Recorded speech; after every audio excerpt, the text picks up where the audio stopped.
is very transformative. And whether you are listening to it live this evening or on one of our podcasts, the energy is just as powerful. Lovely. So why don't you call in the guides? All right, I'll do that.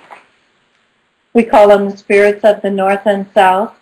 We call on the spirits of the east and west, that all the information presented here this day will be presented with perfect clarity and only for the highest good, that all protection that is necessary will be immediately provided. With this spirit-to-spirit communication, we validate this physical setting as a sanctuary for spiritual growth. May the Supreme Being bless our counsel together, enhancing safety, certainty, and joy for each of us in our physical incarnation and our soul's immortality. So this is an interesting message that's coming through very rapidly.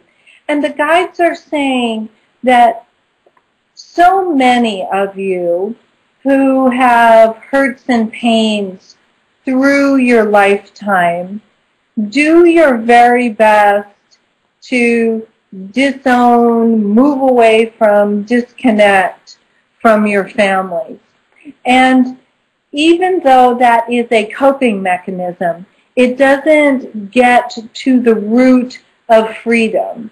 And they're saying, of course, it's very important to have discernment. You know, if you're in an abusive relationship with any family member, you don't voluntarily, keep showing up just because of wanting to do some healing work.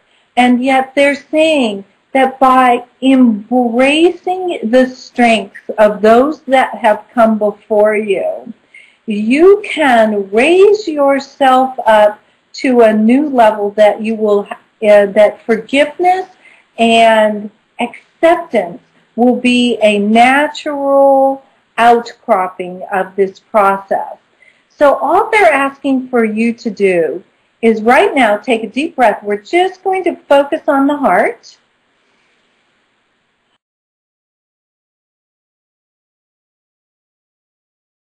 And the guides are bringing in an energy of opening to the possibility of healing the past and having a new relationship with well-being for the future. Each one of you is receiving exactly the energy that you need for your own personal transformation. And I bet there's a lot of people that are popping up in your head, and that's because it's part of what is being cleared for you. So with this opening present, stay in that energy and take that into your lives of just being slightly more open to that heart energy. Blessings upon all of you.